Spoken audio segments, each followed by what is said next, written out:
Bahrain in the books for the Canadians. 2-2 is your final as we welcome you inside our One Soccer studio. Andy Petrillo, Oliver Platt, Christian Jack with you. We knew that this was going to be a game that would feature a lot of Major League Soccer players. Their pro seasons are done. John Herdman and his staff really wanted them to get some match legs underneath them before the World Cup. We're going to go back now to Bahrain. This is live at the moment, and we're hearing some tempers maybe getting a little hot under the collar, although everyone seems to be shaking. Well, okay, we do have a little bit of finger wagging here, and it seems to be directed at the officials.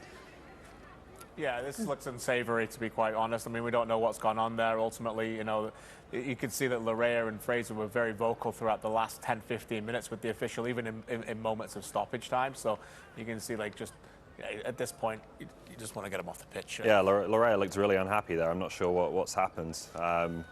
Not particularly what you want to see at the end of the game, but I think that probably sums up the game for Canada. Just a bit of a frustrating one. I'm not sure you can take a ton out of it from a team perspective, to be honest with you, in terms of that performance, but individually maybe there's some things that John Herdman will be looking at in terms of players who did boost their stock and maybe some who didn't as well. Tough to speculate on that one. John Herdman will be speaking to the press if we get him in, you know, when our post game here is going. Maybe somebody will ask him about that and what it is in particular that they were displeased with when it comes to the officiating. But it's true, and when it comes to this match, again, we always knew it was going to be a little stop and start. We always knew it was players that were a little out of match fitness, in particular ones who have been injured, and, you know, Jonathan Osorio, and seeing him get in there.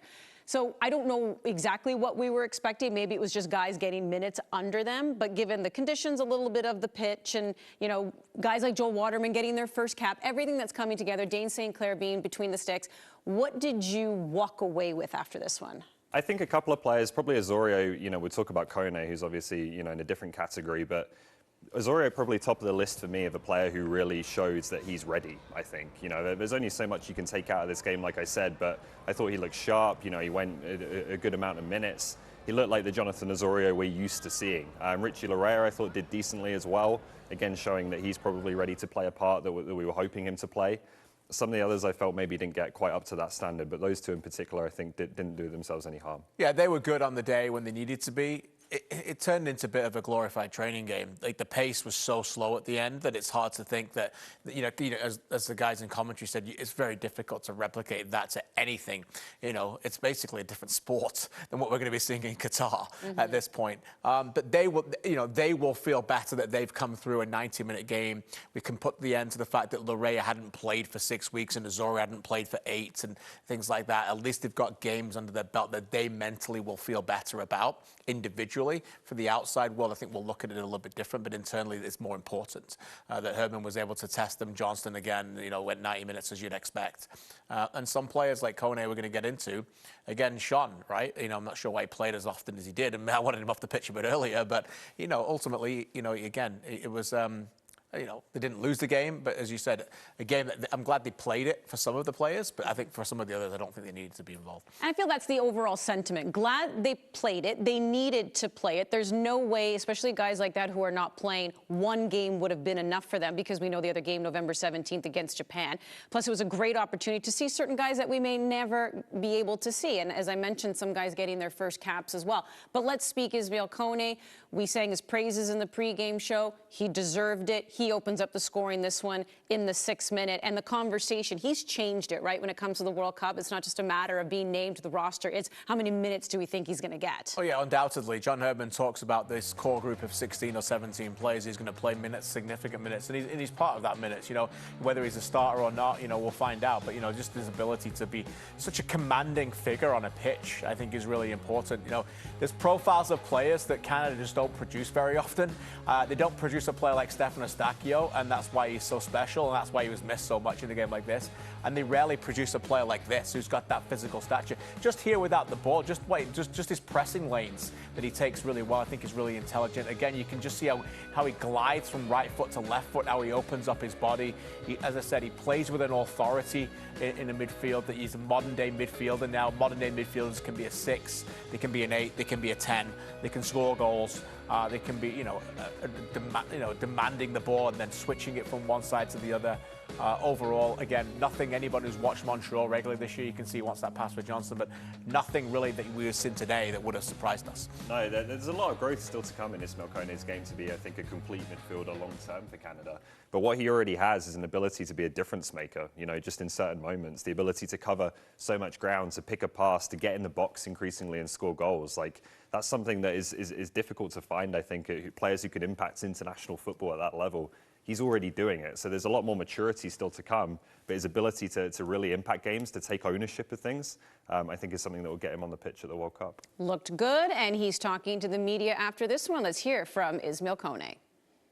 Good challenge today, but I think it's not the result that you're looking for. Of course, I think we're a team, we know where we're ranked, we know the quality, we should have won this game, and it's disappointing.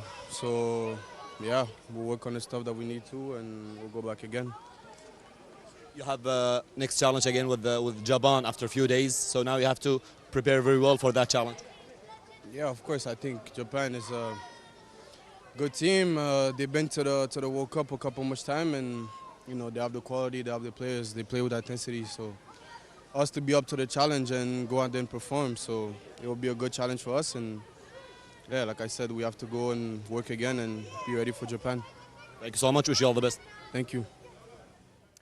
He's not pleased, and I would imagine that a lot of his teammates not pleased either with this 2-2 draw, because the tying goal also comes in the 81st minute, KJ. I mean, again, you don't want to dismiss why it was important for this game to be played, but you also don't want to dismiss the confidence it could have given these players as well.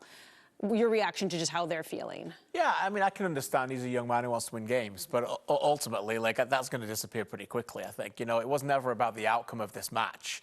It was about individually, can they get themselves to that physical peak of playing again and playing for Canada? And, we can celebrate, externally, we can celebrate what he does for Canada, and seeing that the Canada shirt is never too big for him. I'm not surprised. We talked about in the pregame show, he was a commanding figure that took over an MLS playoff game. Yeah. So, that stature of that game is far higher than a lot of things you're ever going to see for the international game. The international shirt weighs heavy because it's the greatest honor a player can have in our sport. But at the same time, the level of quality that you play in those games a lot of times doesn't equate to what you play even at MLS level now sometimes. That intensity that you play in an MLS playoff game is nothing like what you just played today. Nothing like that they're going to play in some build-up games to a Gold Cup or Nations League opponents even in March, Ollie. So if you can do that for a club, and this guy's going to be playing in Europe for 15 years, guys. He's going to be very comfortable playing for Canada for a long time. Yeah, it's a disappointing result on the night. Canada should be beating a team like Bahrain, even with a B team on the pitch, right? But ultimately, for me, this one was all about minutes. So we can say, there were certain performances that weren't quite where we wanted them to be. But this is now one where you've got the MLS players who haven't played in a while, particularly TFC in Vancouver. They've got the minutes under their belt. They now go into Japan, with that kind of benchmark, and they will be better for this, I think. I just think it's a case of maybe some of them doing more than others individually to now boost their stock and be a part of things in the bigger games. Yeah, and some former Canadian Premier League players playing at centre-back at the end of a game for Canada. That's the pathway. No, we have to say, as Gareth and Jimmy talked about in commentary, a league born in 2019, 4 years old, 2 years in the pandemic, two players you could argue very, very good. I don't think anyone would beat this argument that would not be playing for Canada right now without the emergence of the Canadian Premier League. They just wouldn't have got the opportunity to be playing regular minutes for then MLS clubs to go, we know what you can do in those environments, to then pluck you and then play for us, and then they go to another level, and then John Herman and Canada gets the trust factor from them because they know they can go up to another level. So just a remarkable day, a fantastic day for both the individuals, Joel Waterman and Lucas McNaughton, two brilliant guys. I'm so pleased for them. But for the Canadian Premier League, it's a monumental day. And two right now, but many more to come in the future. Let's take a look now at the all-state save of the match. This one going to Dane St. Clair in the 32nd minute, as we all know, is now the number 2 with Max Crepeau being injured behind Milan Borjan. And I don't know how much, if we'll see Dane St. Clair. Normally your number 1 is your number 1 throughout the entire tournament at the World Cup. But there's also probably a different kind of pressure, Ollie, I could imagine. You've gone from number 3 on the depth chart to knowing, knock on wood, if anything happens to Borjan, you're going to be the guy. Yeah, well, I hope we don't see him, with all due respect to Dane, because you want Milan to be okay and play all the games. But yeah, it is a different kind of pressure, and I think you know, there's a personality aspect of it as well, where Crepo's gone now and Sinclair has to step up and be a bit more prominent and a bit more vocal. It's a different kind of role to grow into maybe as the number 2 rather than being the number 3 where you kind of know that you're not going to get on the pitch in that role. Yeah, and I think ahead of times for Gold Cup next year, 2026, you know, I think all these roles and responsibilities that have come for Dane now, he's going to look back and be so thankful for them. You know, Max has had that role. You know, he played in the Gold Cup as number 1. He's been number 2 for a long time. Now, when Dane gets his chance, he knows he can rely on this. He goes to the World Cup as somebody who knows every single time that whistle goes to start the match, I could be in this game. And that's a very different mentality to the one who's carrying the bibs and the cones. Yeah, right down to how you prepare for the match now, because again, you could be the one called upon. Just everything is different on match day for Dane St. Clair now. But this one, 2-2 between Bahrain and Canada. And this is just the first of 2 matches that we have coming your way today. That's right. We are busy. We are strapped in. You got to be too, because Canada is going to be taking on world number 9, Brazil.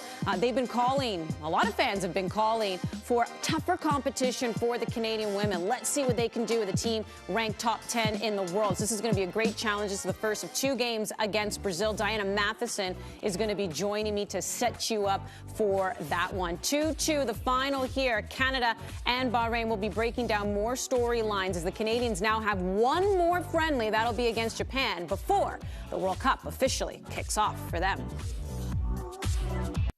A new era for Canadian soccer begins today. Experience the emotion of every match. Watch all the highlights, the breaking news, the best debates, and analysis. And all the information about the Canadian stars playing abroad. Get access to the best of Canadian soccer from any device. Join the new dawn of an unstoppable game.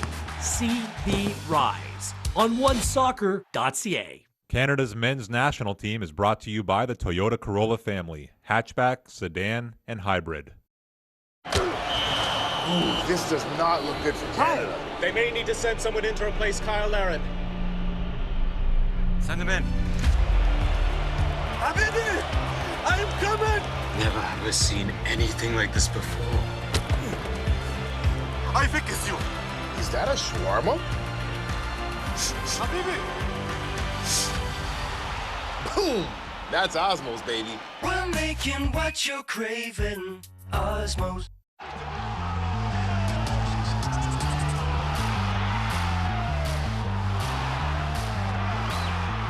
Thank you, Canada, for making dreams come true. We're with you all the way. This broadcast of Canada Soccer's national teams is presented by Allstate. You're in good hands. All come together. We call it the beautiful game, where artistry leaves you in awe, mixed with emotion that grips the soul. We are witness to beautiful goals, where unbelievable cannot begin to describe what we just saw. It is where pride comes to life on the pitch. Respect has been earned. This is where one game is found on One Soccer. Full-time stats brought to you by Toyota. The 2 goal scorers for Canada, Ismael Kone, we talked about him. He scored in the 6th minute. And then Lucas Cavallini salvaging the draw, getting that 81st minute goal to tie this one up for a lot of Major League Soccer players who are playing in this one. As we welcome you back inside our One Soccer studio, Andy, Ollie, KJ with you. Let's go through those goals right now because Ismael Kone, again, not the greatest of pitch, not the greatest of environments here, but once again showing absolute confidence, control of the ball. And then at some point, Bahrain, they took the lead. We'll get to that before Cavallini tying it up. What did you make of this Kone goal? Yeah, just kind of the one player on the pitch, or one of the few players on the pitch who made the pitch itself look like it didn't matter, right? In terms of the bumpiness of the surface, the inconsistency of the surface. That first touch is absolutely brilliant for me, just to take a player out of the game, to take himself through on goal like that, and then just so much conviction about the finish, right? There's no doubt in his mind about what he's going to do. It's still bobbling at that point, strikes it so cleanly, roof of the net, easy. Can learn a lot about a player, about how the speed of the ball hits the back of the net too, by the way. And that, you know, the way that ball and where it hits the net, it's also pretty special. When we take a look at the Bahrain goals, what broke down for Canada? Yeah, I mean, I mean, we don't talk enough about Bahrain because that's not the story in this country, but I think they deserve a little bit of the story. I thought they were pretty good, to be fair. You know, this was a difficult goal to give away. We broke it down at half-time. You know, Kay ultimately had Miller go forward and then cover it. Wanted to receive that ball a little bit deeper, and then, you know, Miller obviously a little bit higher up the pitch. They were struggling in Canada. There was a struggle for them in transition. You know, that was a big goal for them in terms of Hamid and putting the ball in the back of the net. Not a great goal for Canada, as we said at half-time, but ultimately out of transition, they'll be disappointed with that. This one, Johnston just reaches in for him there. He doesn't get an opportunity much. He doesn't think there's a lot in it. We didn't get a dynamic replay. I think you can see there's a little bit of a touch there. I don't have a problem with the penalty, but Dane Sinclair is a great penalty stopper, and he did guess the right way and almost got it. He nearly gets there, yeah. He has a good record in MLS, so unfortunately not in the playoffs this season as they got knocked out on penalties, but prior to that, his record had been very good, and you can see he's a big lad. He nearly gets there. But Bahrain did well. I thought they were disciplined. I thought they were ready to capitalise on Canada's mistakes and the lack of sync in some of their play. I know you keep saying the result didn't matter, but I would still think... I hate it when we say that. I hate it when you say that, because who doesn't want to go into something and win? But also, more importantly, you don't want to walk away with a loss. And maybe that's why they're pros and I'm not, because they can do this and then still know that they'll be prepared for Belgium. I think they were happy with the equalizer. I think you're right. Thank you. That's why. If there's one thing, you may not have gotten the win, but my goodness, you got the draw. Yeah, and look, I think that they understood that. I think he made some of the changes to rest players, but I think he also put players in positions to succeed. Larrea out on the left-hand side. I thought Broguillard did a good job when he came on. And again, wide areas was a moment we highlighted at half-time. Just sometimes you just want to stick it in the mixer, right, Ollie, at that point and see where it bounces. And Cavallini has an ability to find his way and get that opportunity. Well, it's that kind of game, right? And I did think that some of the players who came off the bench, like, it's probably not going to be their World Cup at this point. They're a little bit on the outside looking in, but they wanted to make an impact, right? And they wanted to get the game back. And Broguillard, I thought, was bright. Some others as well. You know, some running, some intent that definitely helped Canada. It is going to be a very busy next few years, right? So to your point, even if you're not going to be on this World Cup roster, you have Gold Cup coming on up. You do have Nations League. Oh, by the way, you're hosting 2026 World Cup. So there's a lot to continue to play for a lot of these players, which is why I do think the draw still mattered to these players instead of walking away with a loss. One more friendly to go. This time it will feature a lot of the Canadian players who are playing in Europe because this is their final weekend playing with their clubs, and then they join their national team. So we'll be expecting some heavy hitters for the Canadians in that lineup. Probably not Alphonso Davies, as he still wants to make sure that hamstring is 100% for the World Cup. But we will have that match for you 8:40 a.m. Eastern Time on November 17th. We're going to have a little fun when we return. We're working our way towards kickoff. The Canadian women will be taking on Brazil. But before that, KJ Ollie will take me through their projected Canada roster for Qatar. For life's transitions, working from home, and even small businesses, life gets better when you have space. With no long-term contracts or leases, get the size you need. First 4 weeks free. Access Storage. Proud partner of Canada Soccer's men's national team.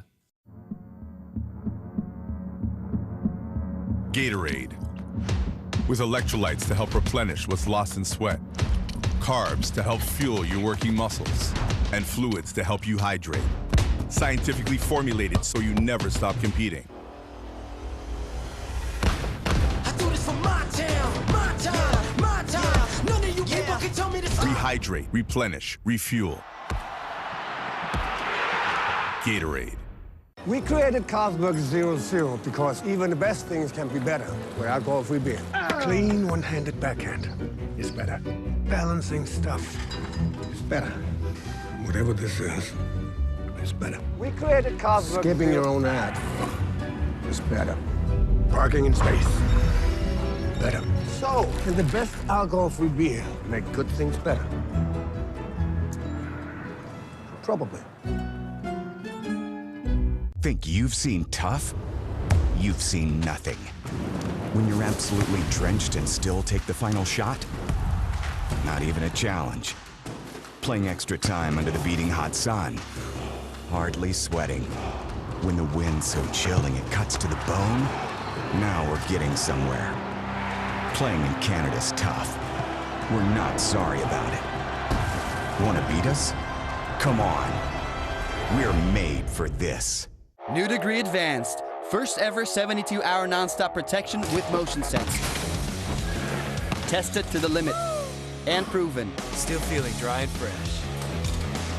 72-hour nonstop protection however much you move.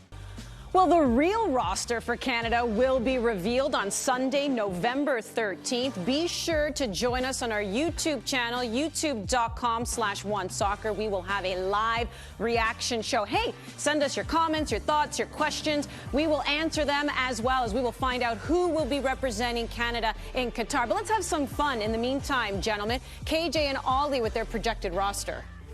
Yeah, let's have some fun Sunday. Fun. This is very serious. It is serious, but it is fun because people actually care that they're going to put in the hands of us for the next 7 or 8 minutes. So we're going to create a roster. Coach Jack and Coach Platt here coming up with the 26-man roster for the World Cup. Yeah, let's see what we think.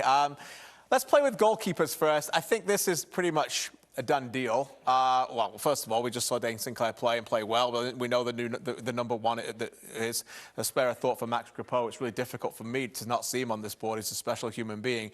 And James Pantemis, number 3 for a reason. Yeah, I think he's the one who most obviously comes in. You know, has taken the starting job with CF Montreal. Obviously, Hassau got the call up for this camp as well. But for me, Pantemis just a bit ahead. And, you know, this is the man we're going to need. And we're going to need big time because, you know, I think he's going to be tested at this tournament, and he was magnificent in qualifying, and we're going to need him to be again. Yeah, good for Dane Sinclair, who we saw again play against Bahrain in this game, to be able to be, I think, closer to Milan Boyan and learn again from him. Yeah. Match day preparation, the opportunity to know what it takes. Milan Boyan's playing the biggest games, not only for club, but also for country as well, and was immense in the qualifying campaign for Canada. Okay, let's move forward. Remember, we're picking 26 players. Let's go to the next level of defenders. When we look at these players here, we've come up with 8.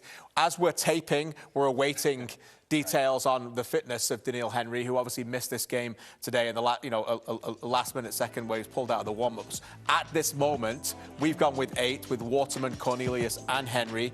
If Henry's not going to play, do we need another defender there, or do we get to another level later, another different level of player? Potentially we do, yeah. It's just a question of who would you actually be willing to put on the pitch in Qatar, who's got enough experience, yes, right? And I think even if Daniil's fit to be in the squad, the fact that he didn't play today is a big issue. It means that Steven Vittoria, for me, has to play every minute, you're hoping, and not come off the pitch. And the same goes for Kamal Miller and Alistair Johnston as well. I think if Herdman can get his way in terms of them being able to do it, these 3 will not come off the field. Yeah, let's get to that next. Let's keep these up, because Canada, you call it whatever you want, they're a flexible team, but they play with a back 3 with fullbacks, and many times it's going to look like a 5 against the teams they're playing against, right? So who are they going to rely on to play every minute?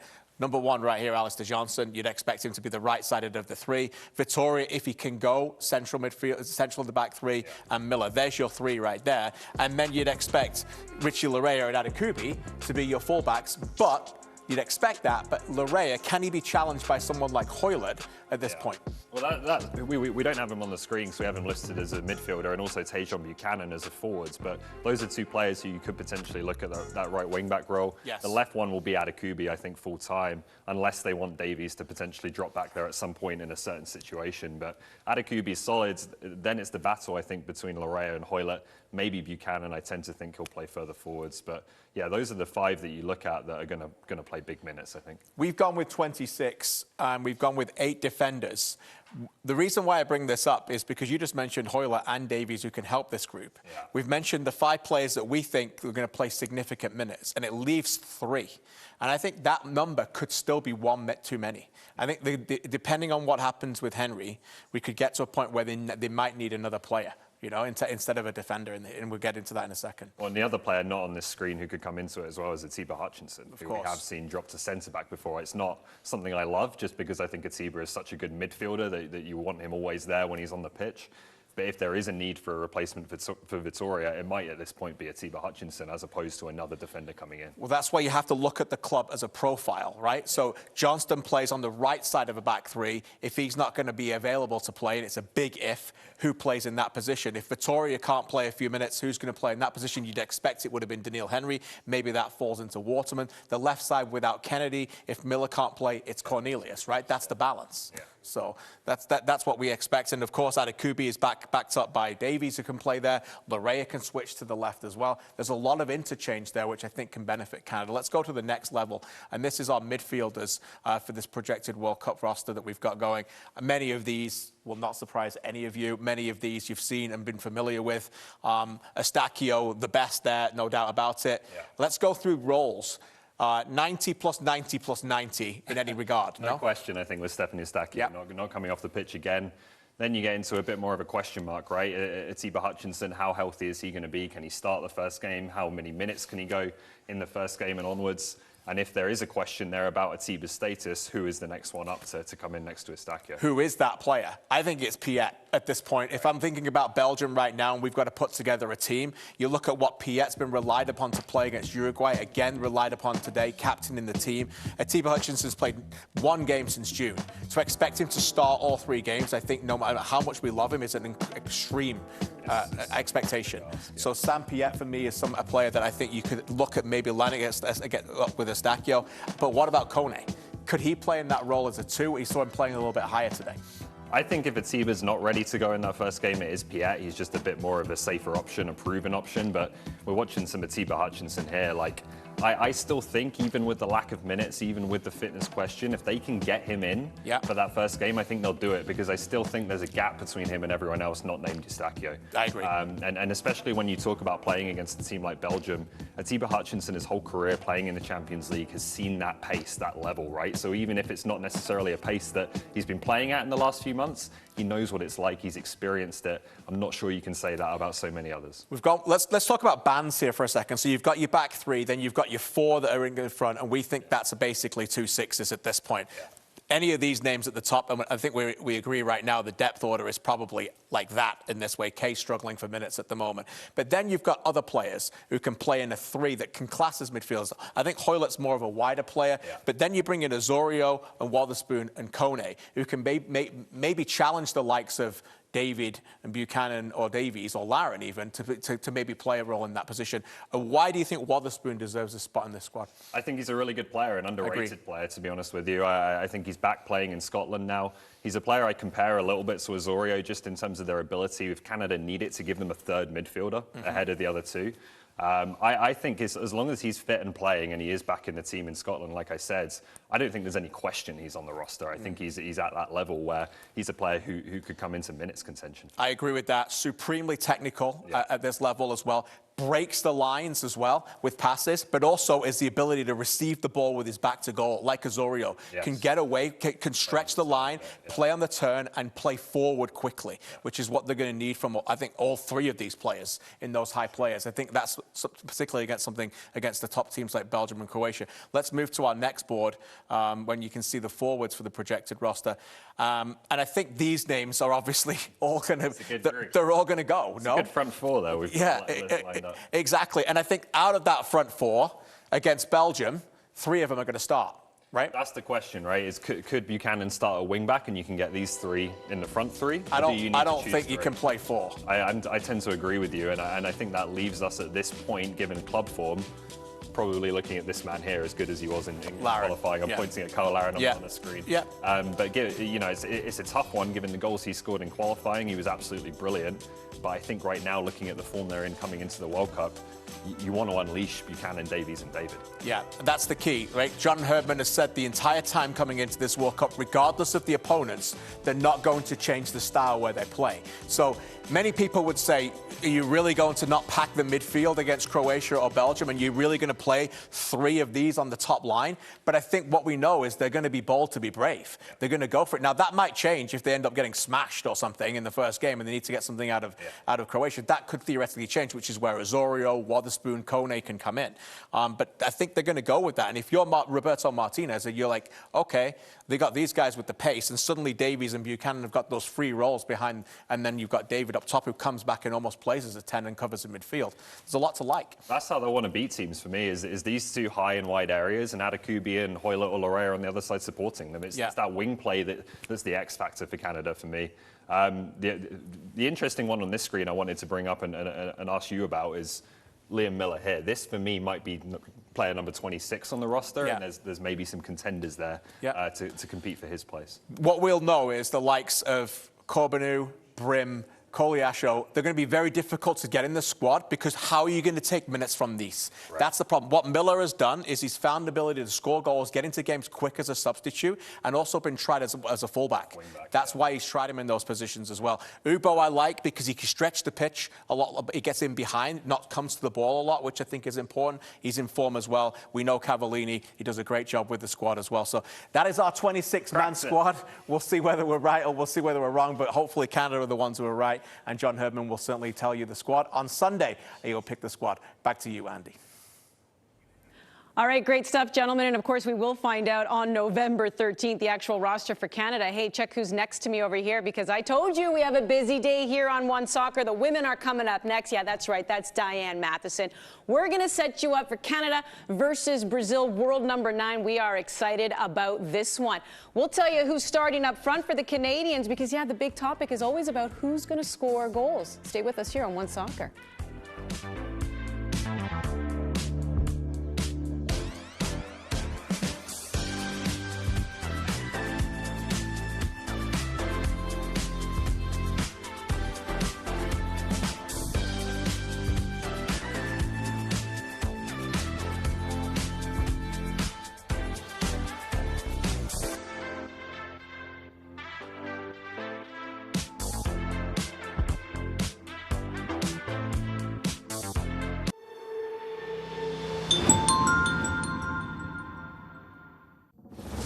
We're used to labels. Apologetic. Sweet. Pushovers. 1, 2, 3, red! But screw labels. No more being polite. No more sugarcoating. Because we're labelless and limitless. Oat Canada, the official plant protein partner of Canada Soccer.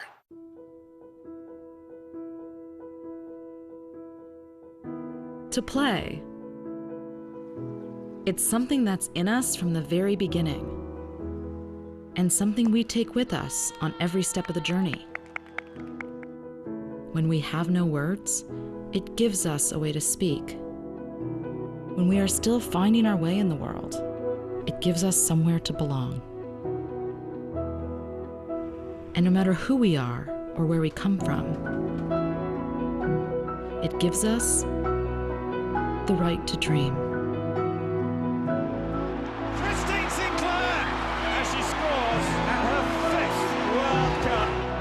Alfonso Davies! It's time to celebrate the game we love. It's time to play. For life's transitions, working from home, and even small businesses, life gets better when you have space. With no long-term contracts or leases, get the size you need. First 4 weeks free. Access Storage. Proud partner of Canada Soccer's men's national team.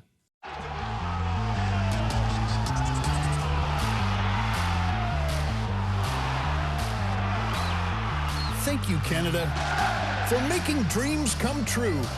We're with you all the way.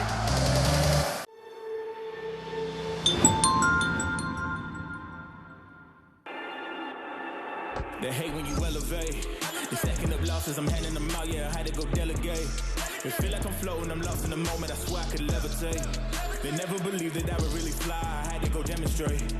I had to set them straight. They hate when you elevate. Elevate, elevate. They hate when you elevate. Elevate, elevate. Yeah. They hate when you elevate.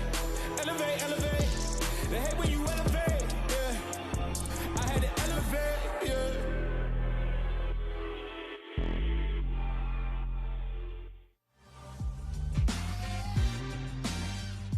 It's an Olympic quarterfinal rematch today. Canada versus Brazil. In Tokyo, the Canadians dispatched the Brazilians in penalty kicks, and now they'll look to keep their winning streak alive. Will they make it 5 in a row, or will world number 9 Brazil spoil the good times? As we get you set for this match inside our One Soccer studio, it is Match Day Live presented by CIBC. Andy Petrillo alongside Diana Matheson. And yes, the Canadians have won their last 4 friendlies, the most recent 2 in their last window. wins over Argentina and Morocco. But Diana, coming out of those games, we said, well, what do we want to see moving forward as the Canadian women themselves prepare for their World Cup next summer? And it was stiffer competition. World number 9, Brazil. Does it feel like a different vibe going up against a country like this? Yeah, absolutely. Number 1, Brazil. So no disrespect to Argentina or Morocco, but Brazil obviously always a competitor on the world stage. And just the calendar. We're now about 8 months out from going to a World Cup. You can already see that in the distance. You know how many FIFA dates and how many games are already left on the calendar. And I think we were still kind of on the tail end of coming off the victory tour from the gold and kind of having that feeling. Now it feels like we're fully preparing for the World Cup next year.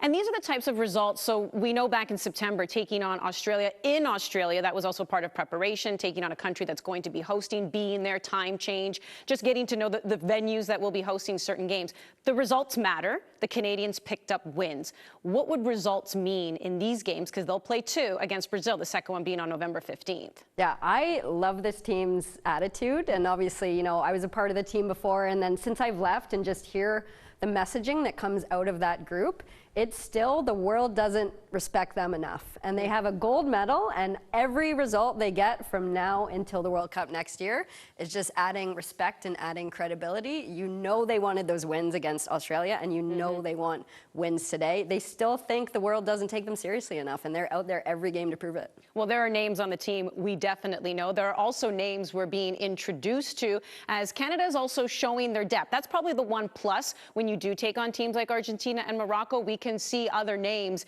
that'll get their caps, that'll make a name for themselves as we take a look now at Canada's starting 11 brought to you by GE. And in this particular one, there's a couple that stand out. We always wondered, all right, when they score goals and they're doing it against opponents that are not ranked as high, can they do it against the tougher opponents? And in today's starting 11, it's Evelyne Viens who's up there in the number 9. Let's also talk some fullbacks. We'll get to St. George's in just a minute, but I do want to talk Viens first. And her getting the start, that doesn't mean we probably won't see Jordan Huitema in the second one, but what does it just say to you that Evelyne Viens getting the start here today? Yeah, I think it means we're getting more and more depth up front. Evelyne Viens had a stellar year in Sweden. The number of goals was incredible. And I think I put out a tweet. That's the sort of stuff I'm so excited about when we have a pro league here in Canada. Those are the players you're going to get to see develop into the international player that Evelyne is becoming. And it's depth for Canada. And I think there's a lot of Canadians out there who are, it's always a great story, eh? Grassroots up to the national team, coming kind of out of nowhere, making it into the team, not necessarily going the straight line through the youth system. And if she can rack up more confidence on the top international stage by putting a few goals in here and there against top opponents, that's going to be great for her, and it's going to be great for Canada. I asked Christine Sinclair before she left. I had a chance to speak to her about her book, Playing the Long Game. She's launched that, and I said, how do you like your new role as well?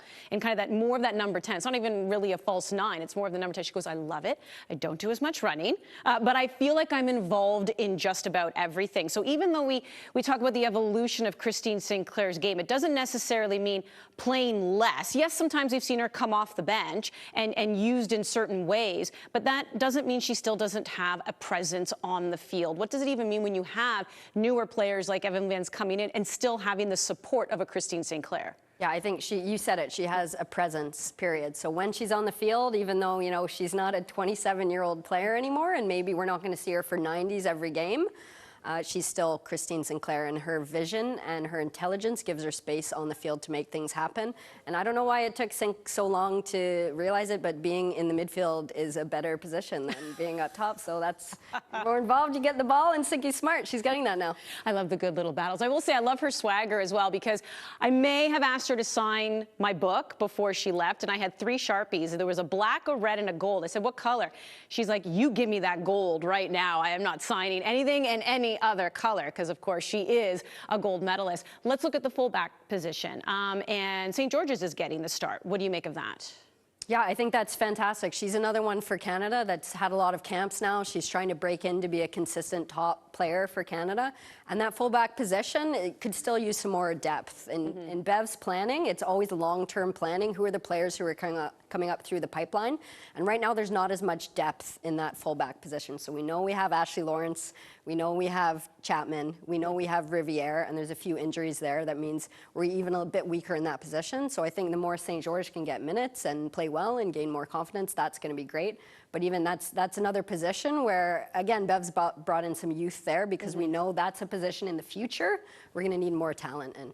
Yeah, sorry, not more talent, more players in that position. Yeah, and Riviere, as we know, is dealing with a hip injury, which is why we're not seeing her. The great Marta for Brazil had knee surgery in the spring, so we're not going to see her either today as she's still recovering from that. But the players are still strong for Brazil. They're ranked number 9 for a reason, and the Canadian women are getting set to play against them. This is the first of 2 matches that they'll be playing today, and then the next one will go November 15th. The Canadian women are riding a 4-game win streak. They'd like to keep that to 5. We're sending you to Brazil next year on One Soccer. Adam Jenkins will have your call.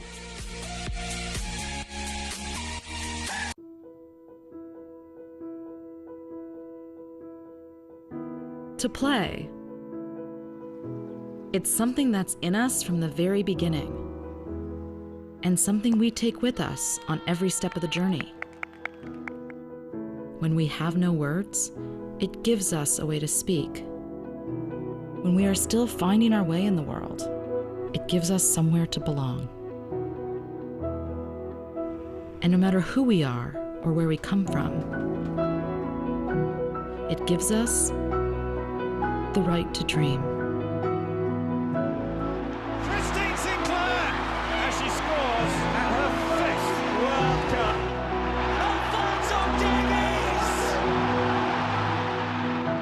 It's time to celebrate the game we love. It's time to play. New degree advanced. First ever 72-hour nonstop protection with motion sense. Tested to the limit and proven. Still feeling dry and fresh. 72-hour nonstop protection however much you move.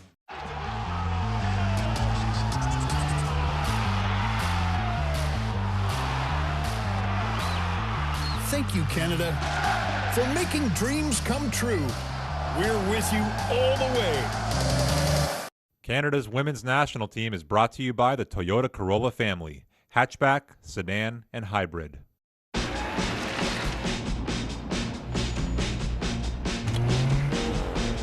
Fun.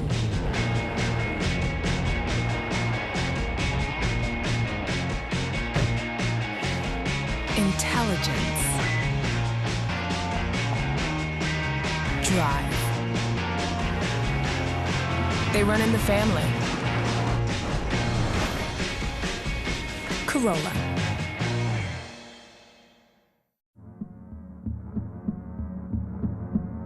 Gatorade. With electrolytes to help replenish what's lost in sweat. Carbs to help fuel your working muscles. And fluids to help you hydrate.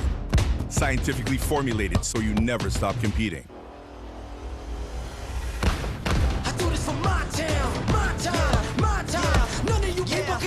Rehydrate, replenish, refuel. Gatorade. Allstate and its 900 agents proudly support Canadian soccer at every level. Visit allstate.ca. For life's transitions, working from home, and even small businesses, life gets better when you have space. With no long-term contracts or leases, get the size you need. First 4 weeks free. Access Storage, proud partner of Canada Soccer and the women's national team.